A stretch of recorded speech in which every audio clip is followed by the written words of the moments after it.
महाराज लहान होते एकदा आणि काही सैन्य त्या मंडपाच्या आत महिलांचं नृत्य बघत बसले होते. स्वराज्य स्थापन व्हायचं होतं. मासाहेब जिजाऊ नुकत्याच या स्वराज्याच्या कार्यामध्ये लागल्या होत्या. तरी बाल शुभा पडद्याच्या अजून त्या महिलांचं नृत्य बघत उभारले.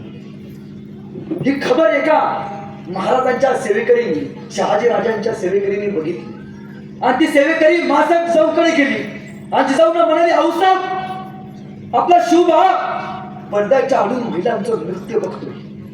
जिजाऊ तडक आल्या, बाल शोभांच्या समोर आल्या आणि मासाहेब जिजाऊंनी बाल शोभांच्या पाठीत एक धपट टाकला आणि जिजाऊ म्हणतात, शुभा तुम्हाला बायका नाचवणारा शिवाजी व्हायचा नाही, तर शुभा तुम्हाला बायका वाचवणारा छत्रपती शिवाजी महाराज.